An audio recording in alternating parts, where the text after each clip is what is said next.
The impact that you can leave on a person through being fully and authentically yourself is immeasurable until the point where you have to find out the hard way just how much that person meant. Episode 39 is in loving memory of Colin Axelsen and his daughter Madeline. We talk about what Colin meant to me as a teacher, as a mentor, as a coach, as a friend, as a hero. And I'm honored to sit across from his wife, Leanne Axelsen, as we talk about what he meant to her as well. Honoring a legacy. I hope you enjoy this episode, and I really appreciate you for listening to it. Welcome to the Lifestyle Chase. This podcast features high performers who have found a way to live their best life while balancing their health, wellness, friends, and family. Proudly hosted by me, Chris Little. Without further ado, let's get started. Welcome to episode 39 of the Lifestyle Chase. Today I'm joined by a very special guest, Leanne Axelsen. So, how are you doing today? How has your morning unfolded? What's sort of a routine for you?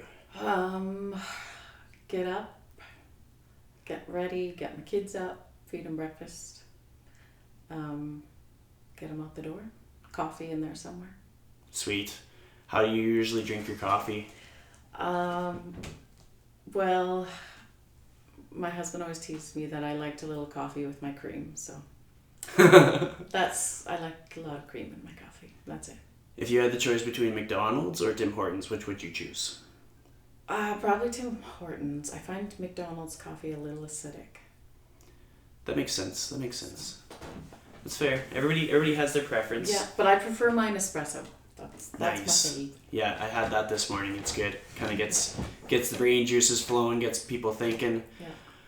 So this episode is special. It's sort of celebrating the legacy of Colin Axelsen, who I've talked about a few times in my podcast, just kind of subtly mentioning a teacher that had a huge impact on my life. And it's probably the one that I've been the most nervous for out of all of the podcasts that I've recorded, because for me it means quite a lot to tell people about someone who's had an impact on me and just how that moment strikes me. I'll kind of share a bit of my journey into going in as a personal trainer. I worked in a warehouse just like down the road 5 minutes for 5 years. And that job revolved a lot around happiness being derived from money, income, stability.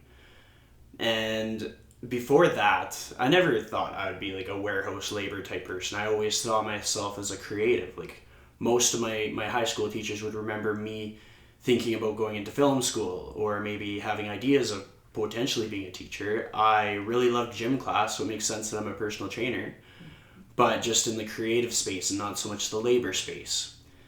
And I remember the day that news traveled fast. I think I heard about the news of Mr. Axelsen through my sister-in-law, through the teacher circle, and it just like one person told another person, and it's probably the thing that has struck Pigeon Lake the hardest in all of my memory of Pigeon Lake. I think it's been the moment that brought everybody the closest, the fastest. It's been the moment that had an impact on more of my classmates than any other moment. I know a few of my classmates from class of 2010 got tattoos to signify something. They've done something meaningful to show that significance. And I just remember being in the warehouse and thinking about like I had someone who showed true character and treated other people properly. And like my first memory of Mr. Axelsen was like it was the 3 feeder schools that went into Pigeon Lake. So I came from Fallon and I went in there, and it was my first time going into Pigeon Lake as like an upcoming student in our orientation. And he walked right up to each and every student, and he made us feel comfortable with the whole idea of being somewhere new. And I remember how much I cut myself down back then, like just like, oh no, I'm not athletic enough for that, or I'm too shy for that, or like I can't get this assignment done. And I just remember how within the first year he was already talking me into doing basketball. I was like, well, I'm not exactly the tallest person. I mean, maybe I shouldn't try basketball. And he's like, well, just do it. Like, you could totally do it. And he's 100% of the reason that I gave basketball a shot. I wouldn't have even tried it. And it was like, I definitely had to show a lot of grit to get any success from it. It was a very uphill battle, but like I think I developed a lot of character from that as like a rookie player, and it kind of taught me some leadership in knowing that the only way to get anything that you want out of the things that you're passionate about is working hard. And I remember this one time when Mr. Axelsen was my science teacher for a few years, and there was this assignment that I just wasn't passionate about. I just didn't do it, and he kept giving me extension after extension, and it was just like this whole, he was with his students till the very end kind of thing. Like, he'd stick it out for them. He was very empathetic, and he understood, and you could talk to him about anything and everything. And in the warehouse, thinking about these things about this person and his character and who he is to his family, his friends, his students, everybody, and I was like, what am I doing in this warehouse? Like, how am I representing someone that had such an impact on me? And like, I won't get to see him again, but he still has an impact. I can go into my day training a client and he still has an impact. I was like, what am I doing in a warehouse?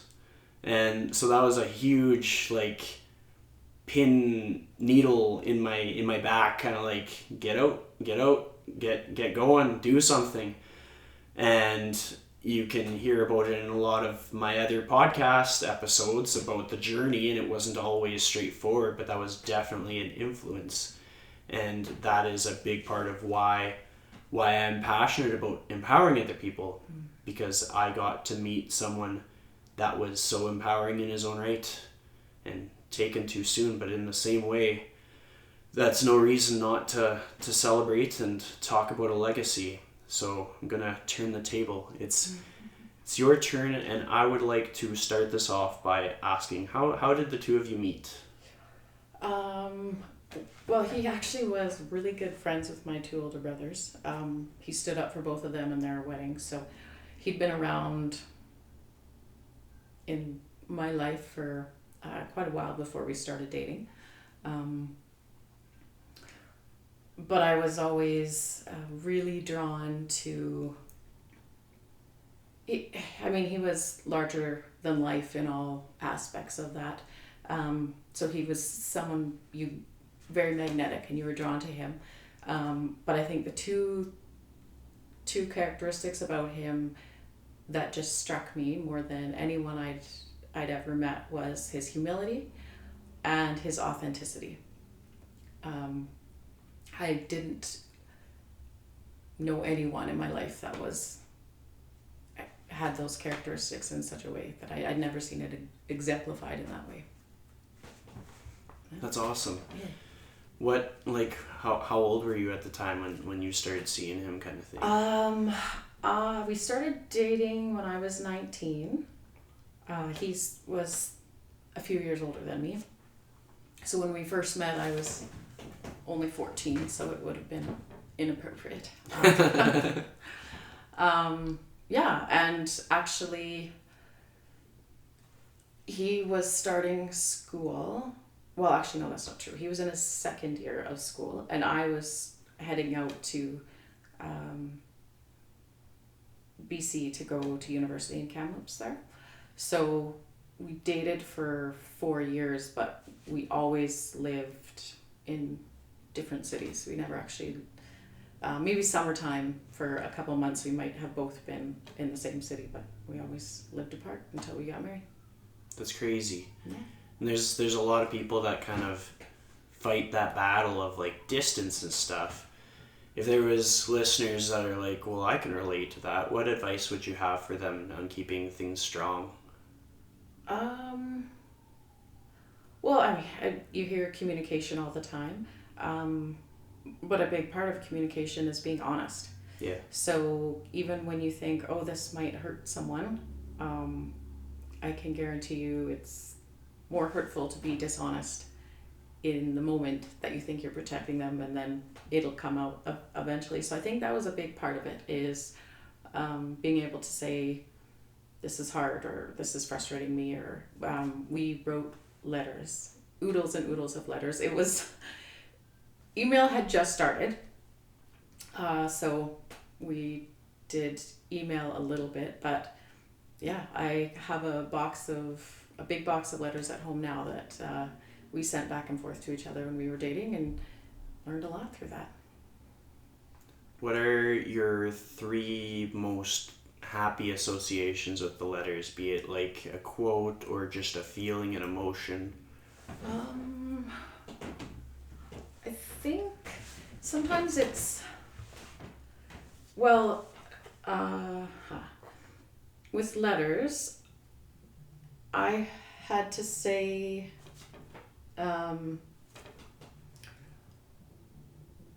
what I wanted and mail it, and I had to let him read it and respond. I have a tendency, I'm learning, to keep talking. I think quick, and I can talk quick and kind of bulldoze people if I'm not careful. Colin was a little slower to process, and so for him it was a gift because he could read what I had to say, and then he could think about it, and then he could respond, and I couldn't interrupt him when he was responding because I just had to read his letter. So I think that helped us a lot. So I got to know him really well because I had to listen. I think he was able to, and even myself, able to share things that are easier to write down and send in a letter than, which I guess would be texting or whatever now. But it's easier to say it that way than say it face to face sometimes when you're that age. And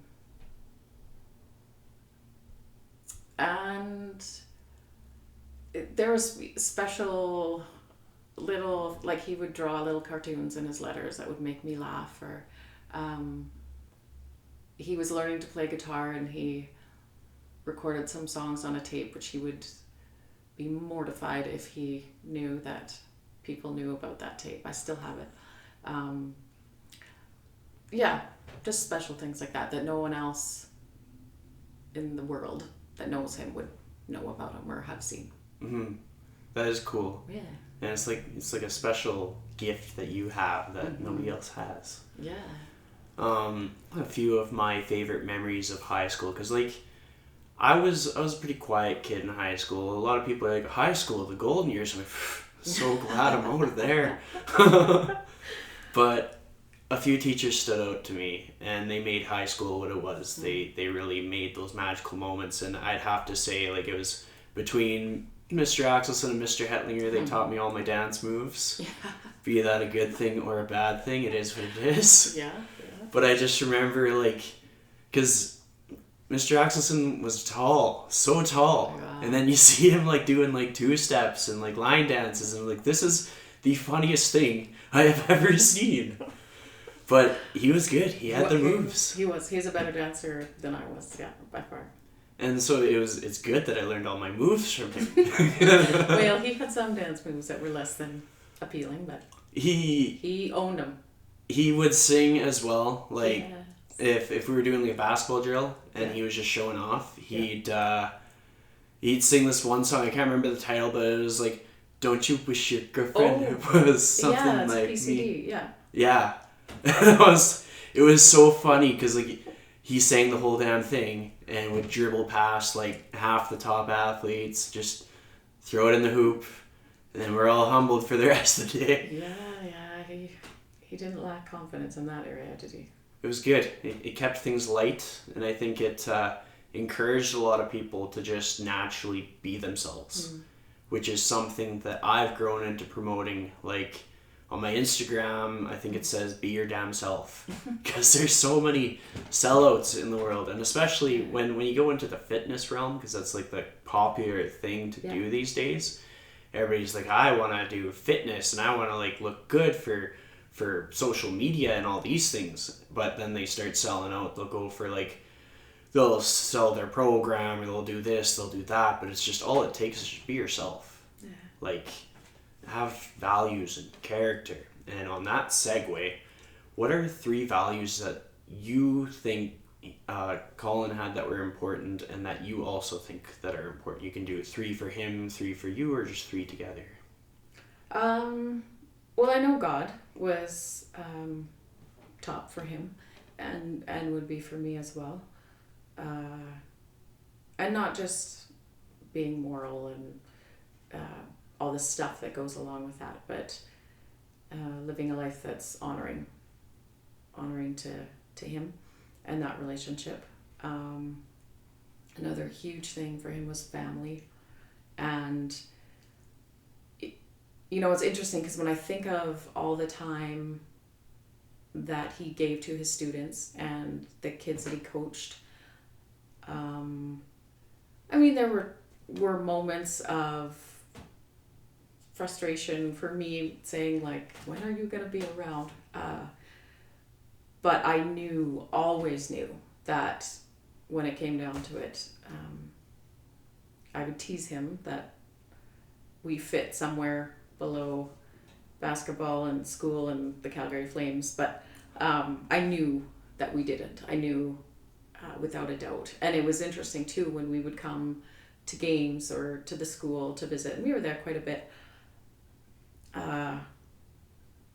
Everyone would be telling me stories. Oh, like Colin said this about you, or Colin was talking about this, or I heard about this story, and I realized how much the things that I didn't know about, that he talked about us all the time, talked about me all the time. I've since the accident, I've met so many people that know who I am that I've never met.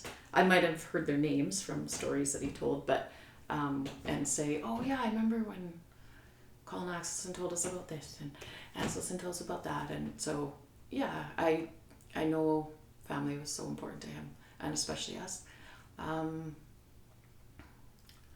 then I think people in general, and that's something that I learned from being married to him, and since his death, has been something that I've taken an ownership in even more. And part of it is because we were married almost 12 years. He was killed 9 days short of our 12th anniversary. And your heart's in a good marriage anyways, and I feel like I had a fabulous one.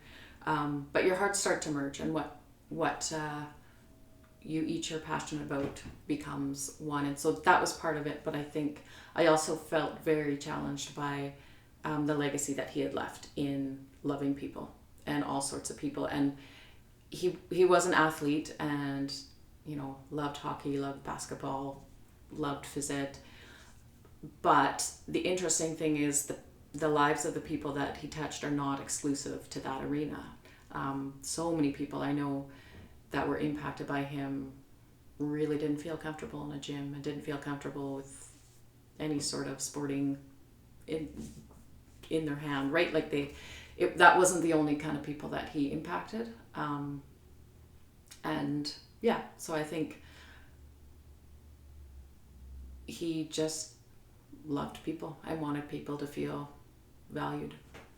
That was important to him. Totally. And I can attest to that. Like, he definitely could relate to an athlete, but he also related to the underdog, like the kids that were by themselves. Like, what got me was, you see some leaders, teachers, whichever, and you'll see that they sort of have like a person that they relate to, and he related to everybody. Yeah. He related to the popular ones, he related to the not popular ones, he related to the athletic ones, the not athletic ones, and he just had sort of a certain way to get down to their level, which is funny because he literally had to crouch sometimes.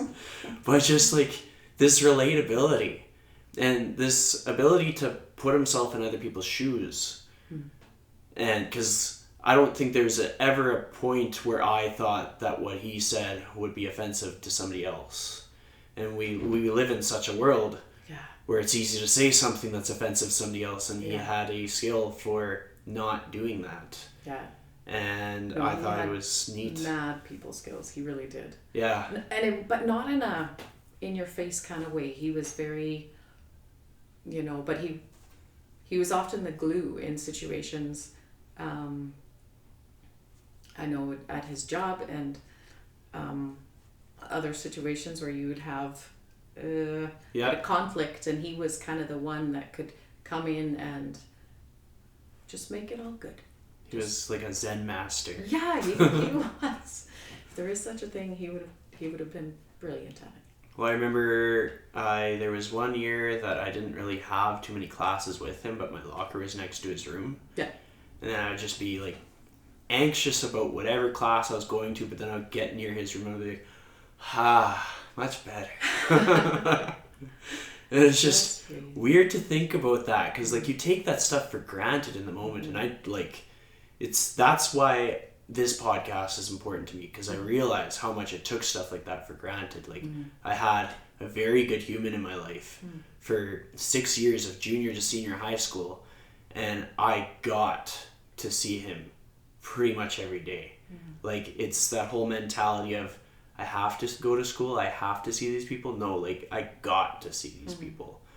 And honestly, like I lived close enough to Highway 2 that I could have started going to Wetaskiwin, like if I really kind of felt like I needed a change. But it was teachers like him that was like, no, like then I would not get to see Mr. Axelsen.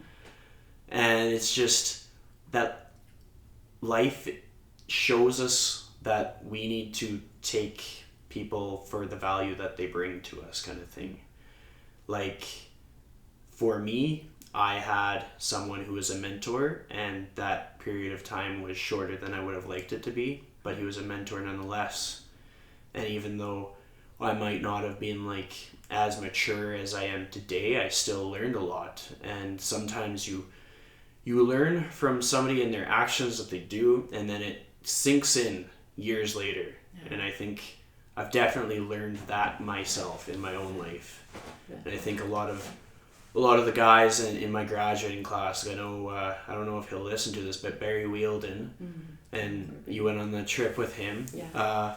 He's a good guy. And like every so often something stands out. I'm like, wow, like Axelsen really had an effect on him. I think Barry was the one that got the axe tattoo or something. Yes, I did see that. Yeah, and that's neat. Yeah, and it's interesting too, because I got to meet a lot of the kids that I played basketball for Colin, more like closer, but I did meet some other kids too. But he would tell me lots of stories. Obviously, that's what teachers do to their spouses. But one of the things that would come through so often when he was talking about kids was, this kid is such a good kid. And, and he just had this way of seeing like through to the heart and the goodness of people. And even his theory on dealing with kids who are trouble in classes or at school. Initially he had thought, well, it should be like no tolerance kind of, for sports teams or anything like that. And I remember him coming home after, I don't know if it's probably second year, into his second year of teaching, and just saying, I don't know if I agree with that anymore. Because he said, if someone makes a mistake and I say, yeah, no, you're done, then he said, I have completely lost my ability to influence their life. And if I kick them off the team, or if they get expelled from the school, then I have no opportunity to reach them anymore. And he said, I don't think that's the best way. I don't think that's the right way. And so I know even that evolved for him as he got to know, you guys and just grew to love the kids that he taught, even the ones that weren't his favorite, but he still had a deep love for those kids. And would our plan when he got that job out of university was 4 or 5 years, kind of get teaching under his belt and then get out of there, right? Like, who wants to stick around there? And he had opportunities and he had other job offers,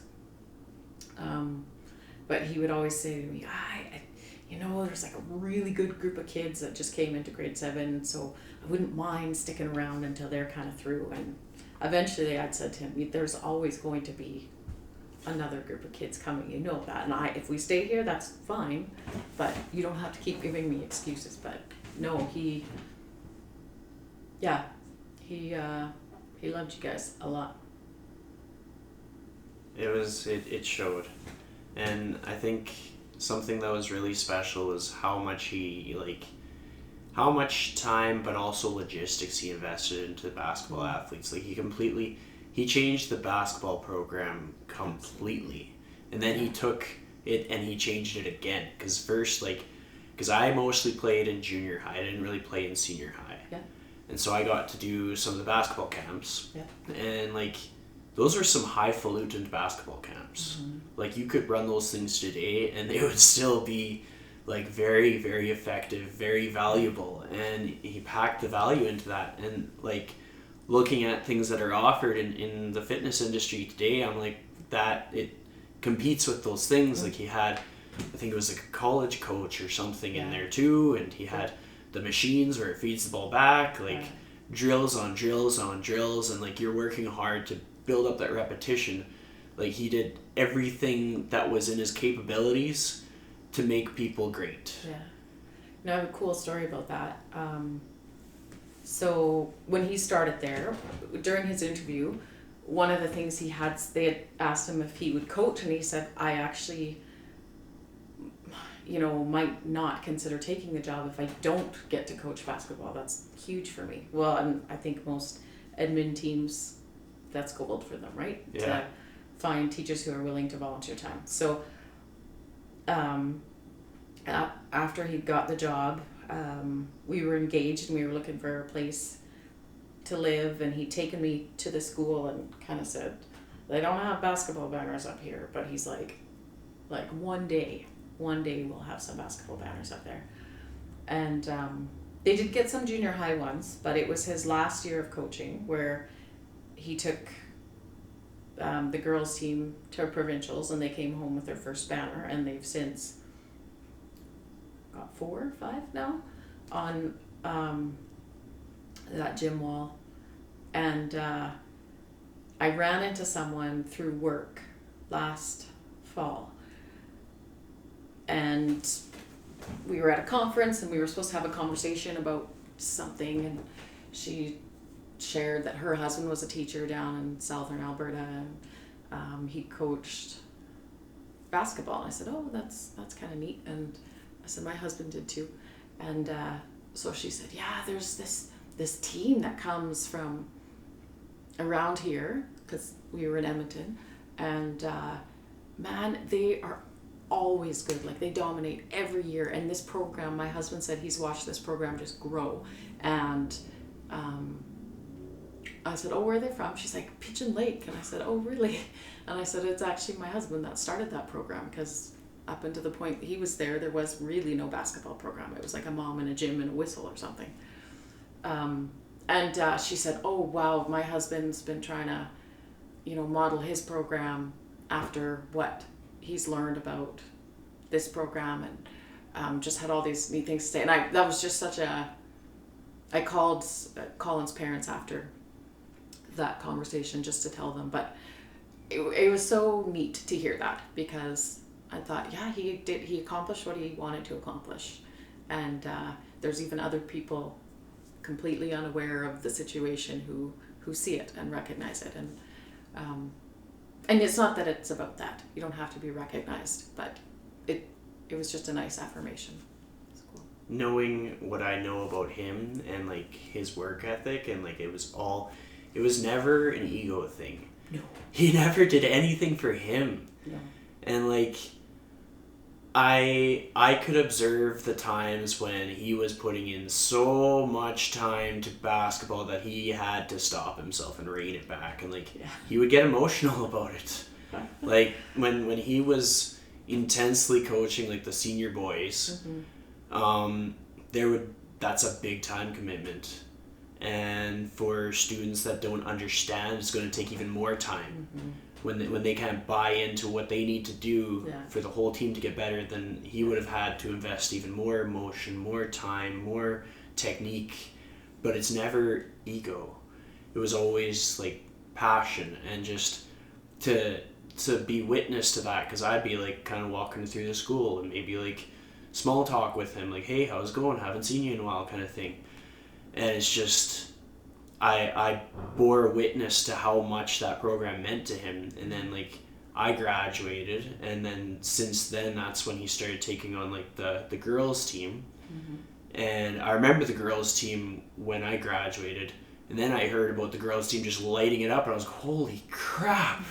And just like, because I would have friends with like younger sisters or something on the team, and I just see oh wow, like they're winning all these games. And then ever since, like, there's that Facebook group, and it's Memories of Colin Axelsen, and that's probably the fastest growing Facebook group I've ever seen.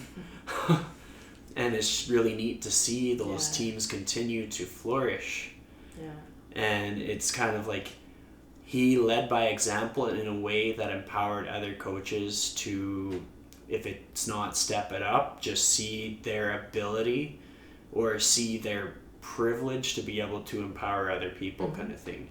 Because obviously there's a ton of great coaches. Yes. But sometimes you just have to see someone really, really care about something to see how much you can really, really care about something. It's cool. So you went on a few of the trips with the team. Yes. And so in terms of travel, whether it be with the team or just you and Colin, what are your most memorable vacations that you've gone on, and what made them memorable? We actually had the privilege to do a fair amount of traveling.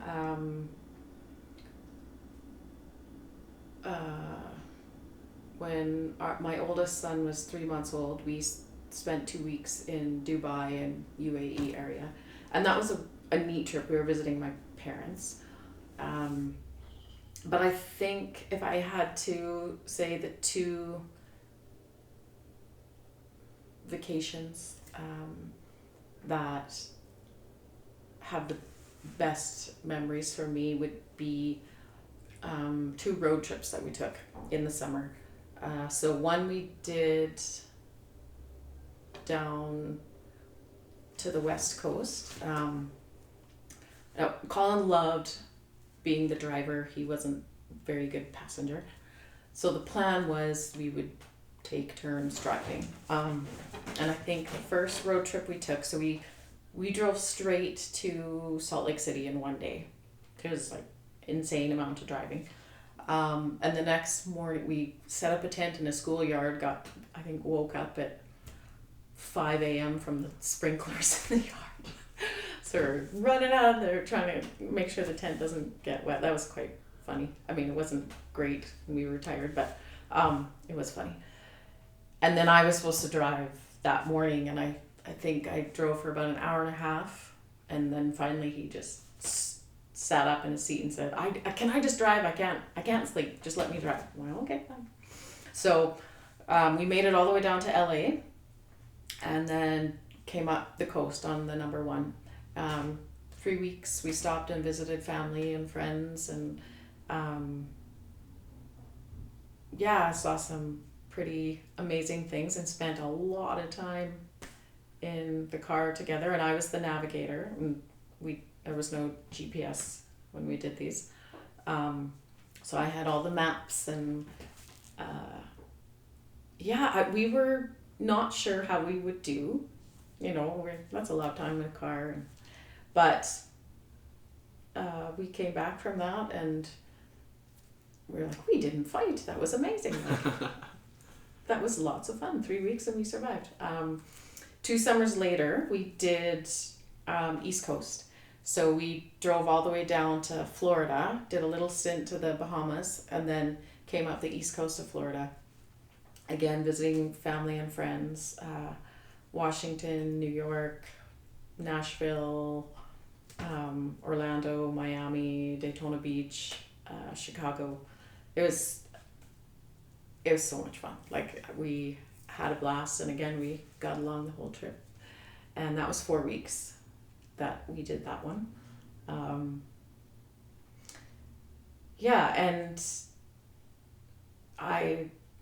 those things are just imprinted in my mind and in my soul, and I'll never forget them.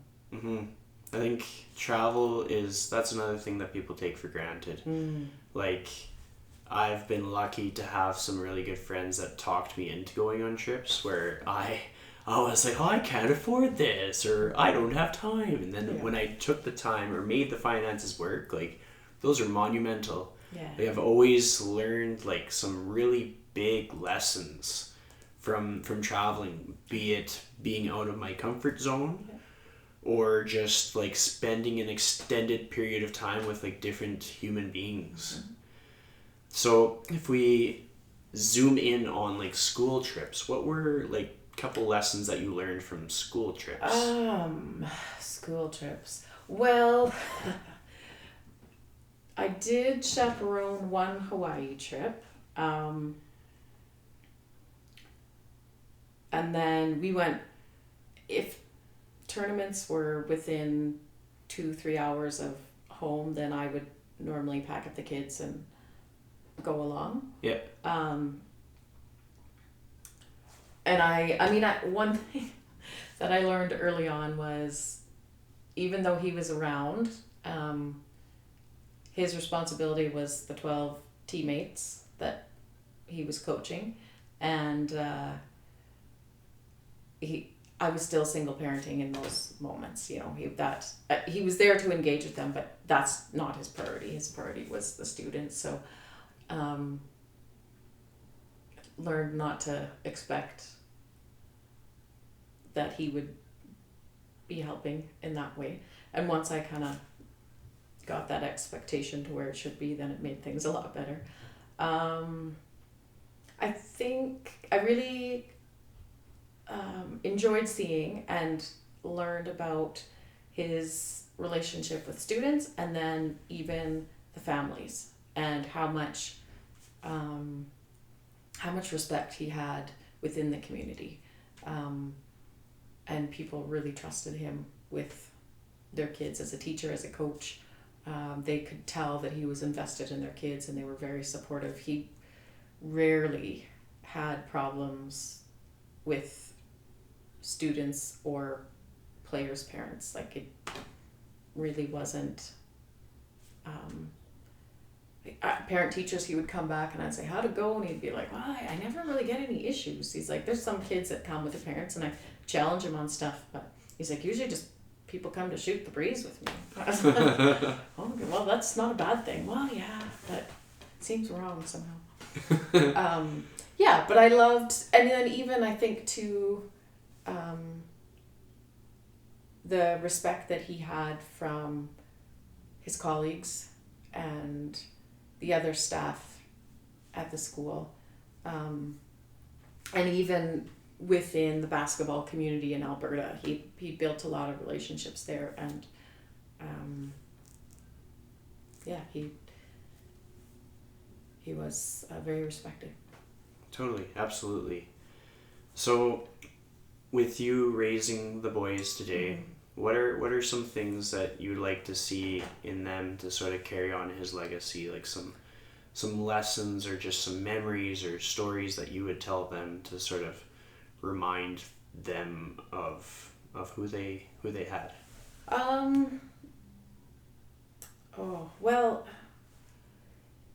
It's definitely something that I try to bring into with both Colin and their sister Madeline, that they lost. We talk about him a lot, and for Madeline it's more, what do you think she would think of this?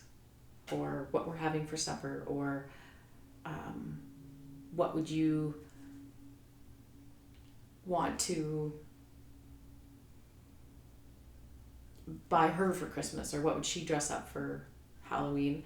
Whereas for Colin, we talk about a lot of ways in which they are the same as their dad. And I'll say, oh my goodness, that reminds me of your dad and how we would do that. Or if your dad could see that, he would be so happy because that's just what he would do. And I think it's so important that they hear about the man that he was. And, you know, they were 4 and 5 when he was killed. But it's amazing how much of him they know and are. They are diehard Flames fans, like diehard. And they don't even, you know, if people have Oilers stuff on, they're like, get out of the house. And I have not. That's like, they haven't got that from me. They got that from him, and it's in their DNA somehow. So that's one of the funny things that they have passed down from their dad. But I think I want them to care about people too. Consider each other and consider others when they're doing things, because it isn't always just about you. Mm-hmm. And you don't know when people are paying attention and watching you and learning from you. And so what you leave as a legacy, you want that to be good. I think having a sense of humor and to be able to take yourself lightly, to be able to laugh at yourself and be a goof and be kind, but just be who you are and embrace it. Totally. And that was definitely something that I learned from Colin. Like I talked earlier just about that authenticity. He was who he was, and you knew whatever side of him you saw, it was all him. Like there was no smoke and mirrors with Colin. And totally. It was a beautiful thing.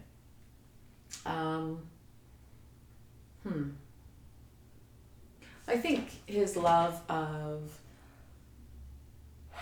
being active, whether it be sports or camping or hiking or anything like that, I think that's important, to find something, whether or not you're a team sport person, but find an activity that you just love to do that you can continue to do throughout your life. I think especially for boys, they need an outlet. So I think it's really valuable, but I think even just for health and general wellness, it's important to have that too. So I want that for them. So they play a lot of sports. Sometimes I regret it, but I know it's a good thing. I know their dad would like it. Yeah, totally. And like they're bound to have a lot of natural talent for it too. Yeah, I think it's coming. It takes time. It does. Well, and you know, it's interesting because Colin was he was always an athlete, or he liked sport, but even when it came to basketball, he was a bit of a late bloomer. Yeah. He didn't make the senior team in grade 11. He was in the junior varsity team. But then of all of his friends, he was the one who went the farthest playing basketball and then went the farthest coaching. Yeah. And had lots of potential. Like he did have the opportunity to coach a university team, and could have continued with that, but it just cut into his school team. He knew he couldn't do high school and university and then family time, and so he just said no, not right now, not at this time in my life. So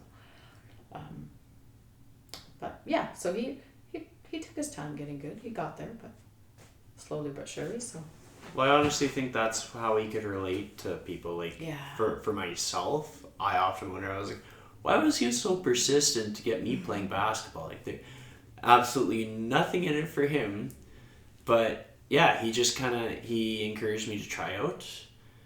He gave me some extra time during drills and gym class. He always told me I'd make it to 5'10". Did not make it to 5'10", more like 5'8", but it is what it is. But it's just like that attitude. Yeah. And then that's like been a resource or a tool that I have applied to life going forward. Like, I'm in an industry where they say the average career span of a trainer is 2 years. Oh, wow. And it's part of it is burnout, part of it is just like it takes, you really gotta be in it for the right reasons. And it's not too different from teaching. Like, if you're not a people person, you're out. Like, you're either going to start like selling things for money that seem lucrative, or it's just not gonna work out. And so it's neat to hear that perspective, because I'm like, no wonder he like connected with so many people, because that was him. Like, he understood what it felt like. Yeah. And they say, you know, when everything comes naturally to you early on, sometimes you lose the drive. Yeah. Or you don't develop the drive, I guess. Whereas athletes who weren't necessarily as natural, but had to work hard and had to be more grit, those are the athletes and the individuals that will be able to push themselves farther in sport or life, because they had to develop those skills, right? And, yeah. And they're usually more coachable anyways, but it's important. Those are the people who don't necessarily know how to have an ego. They're just like, to get this thing, we have to go to work. Yeah, we absolutely. have to put in the effort. We have to like not cut ourselves down and just see what we can do. And like in high school, junior high years, that's the prime of a lot of people cutting themselves down. So a teacher that won't let that happen and within earshot is pretty pivotal for anyone. Yeah, to have that person, to know that someone in that building is got your back and has confidence in you, that's so empowering. Yeah. For students. And because I imagine I'll have lots of other teachers that taught me listening. Like, it takes a village to raise one kid. Yeah. So as much as we're talking about Mr. Axelsen and how much he like encouraged people, lots of teachers. It takes a lot of teachers. It's like a little ping pong game. One of them says something nice, then they great. They get to the other side of the hallway. I'm sad now. The other one says something nice. Like, it's a balance. It's a delicate game, but not all teachers can do that. So it's a gift. Yeah. But most teachers are superheroes, so. They truly are. They truly are. So that Facebook group got pretty big pretty quick. What were your first like thoughts with it? I think it grew to like 700 members, and just like former students, all these different things, and just all these different stories and stuff coming together at such a time. Yeah, you know, I'm trying to remember. Honestly, I mean, that day was pretty horrific, obviously.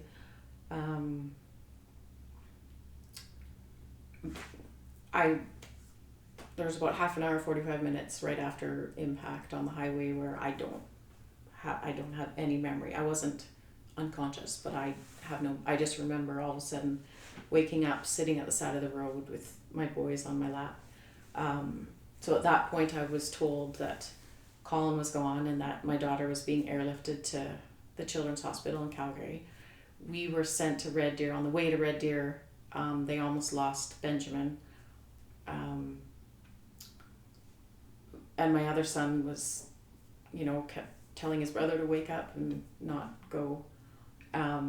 So then we get to Red Deer, and one son's taken to victim services and the other one's in the room next door screaming, and they thought I had so many bruises they were worried and then I got a phone call saying my daughter wasn't going to make it and I need to get to Calgary to say goodbye.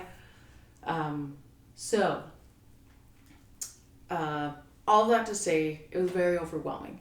So to be honest, I don't even remember when I became aware of that group.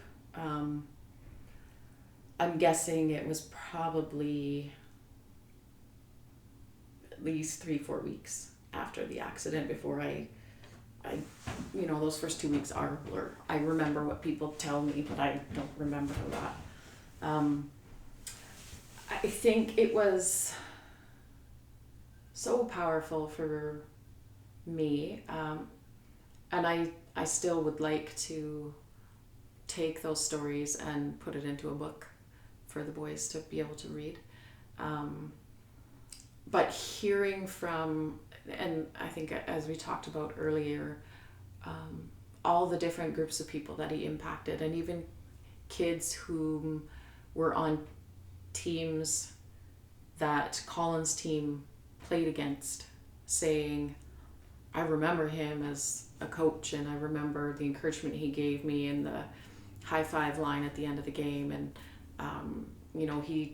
he connected me, just people that I think you interacted with him for what, 5 minutes or 15 minutes, or and yet he stood out to them, and I had often said that to him.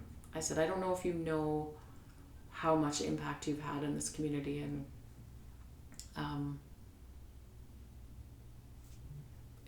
the feelings that your students and your colleagues and families around here have about you. And he's like, yeah, I think they don't, I think they like me. And I was like, well, yeah, I think they like you, but I think they trust you so much, and rightly so. But yeah, it was a beautiful gift. I love those stories. It's always nice to hear how, you think about yourself when someone shares how you've impacted their life. And I think in that, hearing about this legacy that Colin left is not made it easy, but have been a gift in all of this. Totally. To have that. It's one of those situations that's tough to talk about. Like, I'm sure some people are like, why is he bringing this up? But it's just, people are going to have things in their life where they feel so alone. And how many resources are out there where they don't feel so alone? And so in part of this, like, it's just, we're celebrating a legacy, but we're also empowering other people to not feel alone, kind of thing.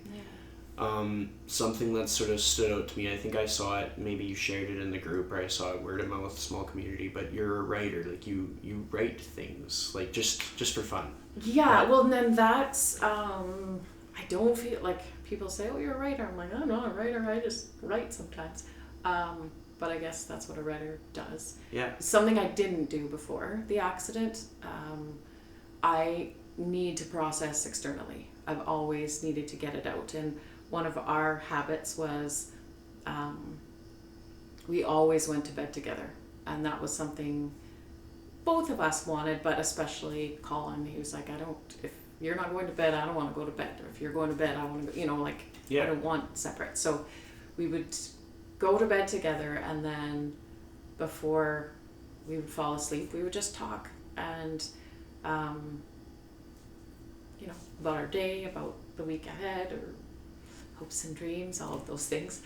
And he got to learn just to listen, and I would blah, blah, blah, blah, blah, and then, oh, I feel better now, I got it out, and then sleep like a baby.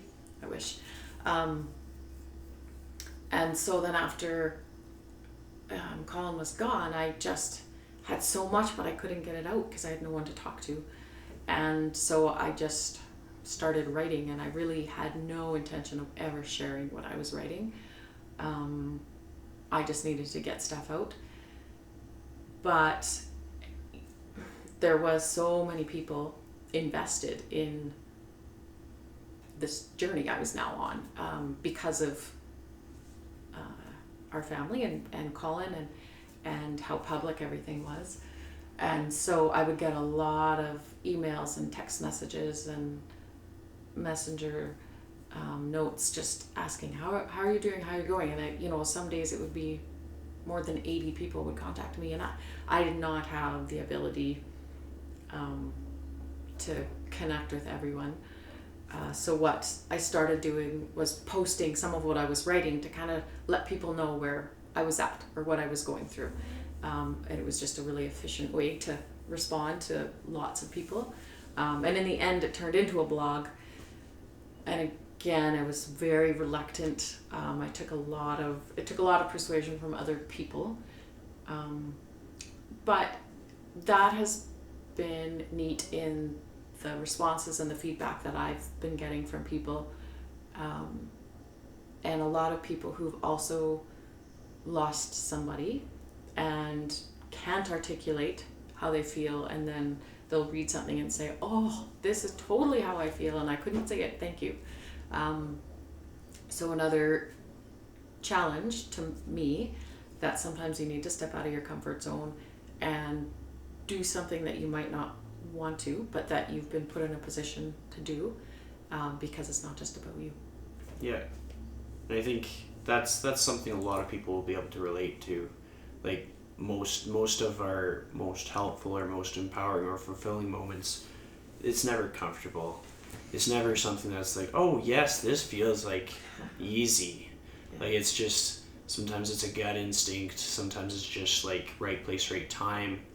But like it's amazing, because I would say you should definitely think of yourself as a writer.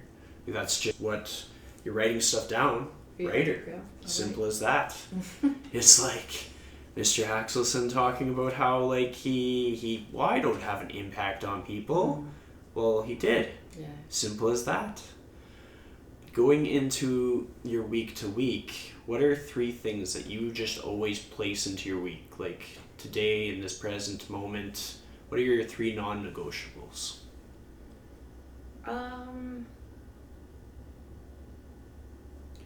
I think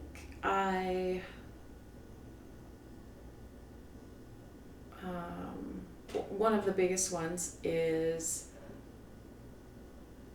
being present. That's always been a bit of a struggle for me, because I'm a doer, I'm a task-focused person. But having kids kind of changed that for me. Being married to Colin changed that for me too. And then especially after the accident, just realizing, be wherever you're at, be there. Whatever situation you're in, there's great things about that situation and there's less great things about that situation. Whatever stage your kids are at, whatever stage in life you're at. And enjoy the good stuff that's in that moment. The bad stuff will be there, you got to deal with it, but remember that when the situation changes, you lose the good and the bad. You don't get to take just the good and leave the bad. So enjoy the good of that moment, that circumstance, and then move on to the next one, and have that be your focus. Another big piece for me is hope. And I have hope. Does that mean that all my days aren't hard? No, not at all. But even in the worst of moments, I have hope, and I remind myself of that. There is nothing that's hopeless, and that can get you through some tough stuff. And like I say, not erase it, but it gives you something to look down through the darkness too.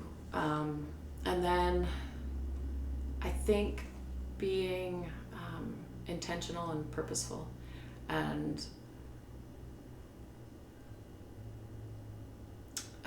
sometimes that intent and purposefulness is just for me to have fun with the boys, to have a good memory,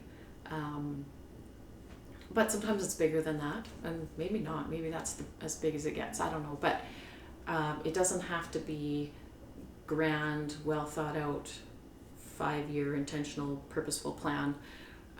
Could be, but to act, don't be flippant with your actions and don't be flippant with your words. Recognize that everything you do has the potential to impact others, and you're constantly leaving your fingerprints on other people's lives, and you don't know how many you're leaving or how deep those fingerprints are or if they'll last, but they might. So I don't know, live with that in mind. Totally. I like the fingerprints one, because I think people go and they say what they say and they do what they do, and they don't really understand how much impact that they have, whether it's a few seconds or a few hours. Like, I'll see some clients for an hour or 2 hours every single week, and if they take a week off, I'm like, it throws me off completely.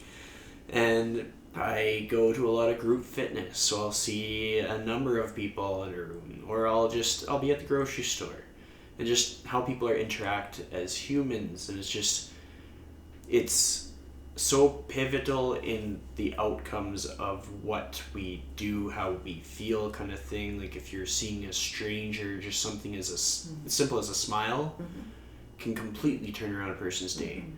And we don't get that. No, we don't understand that. Yeah.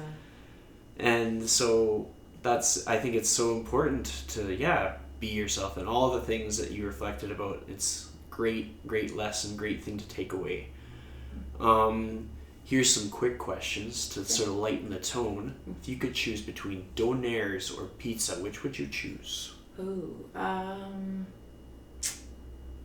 probably pizza. Yeah, pizza. Good choice. I respect that. Okay, favorite kind of cereal? Oh, I'm a little ashamed to say that my favorite cereal is Life.